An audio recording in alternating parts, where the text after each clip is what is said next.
Hi guys! Welcome to my vlog. Magandang umaga po sa inyo. Oras na naman po tayo ng trabaho kaya maaga kaming nagising. Bago ang lahat po, bago tayo magtrabaho, mag-almusal muna tayo para may lakas tayo. So guys, nagpainit na tayo ng tubig para makapaggatas tayo. Ito na, bubuksan na natin itong rice cooker kasi kumukulo na. Okay, ayan na, bukas na, kumukulo na nga. Kaya kukuha na tayo ng gatas natin. So guys, ito pala ang favorite ko. Walang iba kundi ang Bell Brand. So guys, ito po yung gagawin natin. Pakikita ko lang po sa inyo yung gagawin natin ceiling. Ayan po yung mga gagawin po natin. Yung mga tambol, tsaka yung mga sa ano ng kesame. Ayan po. Iniiwas po natin yung kuryente para hindi ko tamaan ng black screw. Baka mamaya mag-shorted tayo, masunog. Dapat pag nagtatrabaho tayo, laging safe. Gaya ng pag-ingat mo para hindi ka mahuli ng misis mo. Hindi, joke lang. Guys, yan po, nagsusukat na po tayo ng pyesa para maikabit natin dito sa tambol. Yan po, nakikita nyo na nagsusukat tayo. Yan po, bababa na po tayo para magsukat na, para doon sa ikakabit natin na tambol. Ito po yung gagamitin natin, Jason board ng Dimedya. Dito po natin ilalatag. Kailangan po may isang kalang kasi binil lang po yung ating papatungan, baka masira. Kukuha po tayo ng mga gamit para yung pangkat natin sa Jason board. At ito na nga, nakuha na po natin yung mga tools natin na gagamitin na pangkat natin dito sa Jason board.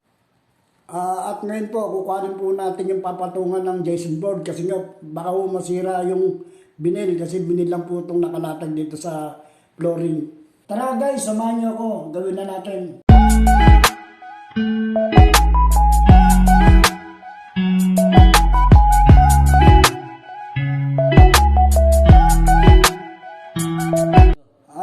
Natapos na po tayong mag-cut, unahin po lang muna natin yung mga surong maliliit bago yung malaki natin ikabit. Tara guys, samahan niyo ako magkabit.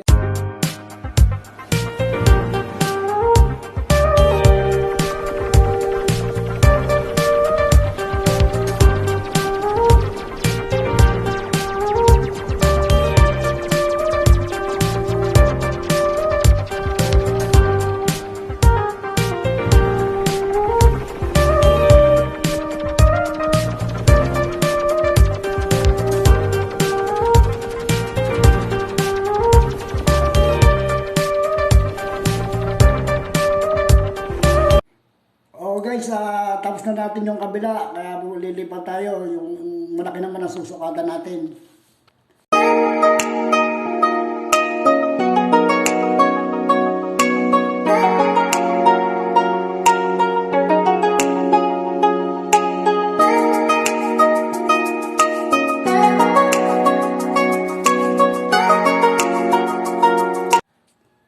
Yan po guys, natapos na po natin yung kinabit natin na malaki. Ayan po, kitang-kita nyo po, nasa tamang kabit po yan. Ayan po, yung sa kabila, ayan yun, nakita nyo yung tube light na ilaw. Ayan, kitang-kita nyo naman po. At ito naman po yung isang kanina, yung pinakatambol na kinabit namin kanina. Tara guys, gawin uli natin isang malaki.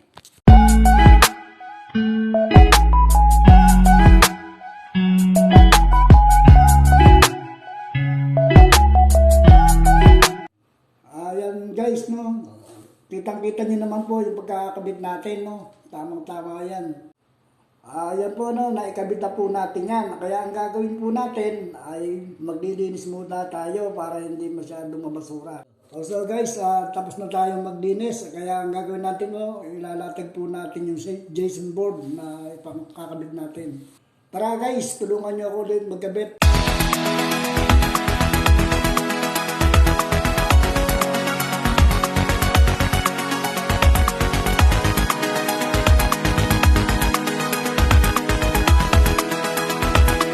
Go. Yan po guys, ito po yung mga nakabit natin. Yan po yung pinakatambol, yung nalagyan ng pin light, Yan po. Yung mga napinis po natin yan. Yan po yung malaking tambol, ayan po yung nasa gitna. Yan po, tignan niyo po. Yun guys, alas 12 na ng tanghali nga na nagpaluto na pala tayo sa pamangkin ko ng kanin. Ayan, sa rice cooker po, ayan na. Kaya oras na ng kain. Ayan po yung ulam natin. Adobong manok. Na binili po namin yan doon sa kabilang ibayo. At ito po yung kapartner, itlog na nilaga, pampatigas ng buto. Ayan po, di ba? Ang sarap. Kain na! So guys, tapos na pala kayong kumain. Ito po, dumating yung aming gwapong pintor para pinturan yung aming ginawang ceiling. Guys, ayan po yung ginawa nating tambor na ngayon may masilya na po. Ayan po, nakita niyo po, minasilya niya na. Ayan po yung aming ginawa kahapon na tambor. So guys, ito na pala yung mga nagawa namin na ceiling. May tube light na ceiling. Simple lang itong gawa to pero rock. Ayan po, tignan nyo po. Kitang-kita nyo po yung paggagawa namin aming ceiling. Na may tube light. Ayan po, ang finish. Sinusundan nun po ng pintor namin yan kasi dumating na yung gwapo namin pintor. Yun po yung sa loob ng kwarto na masilya niya na po yan. Guys, ito pala yung huli kong ginawa itong CR dito. Kasi pinakesame ng may-ari. Yan po guys, yung ginawa naming ceiling, yan po, pinamasilyanan po namin ng aming pintor na pogi.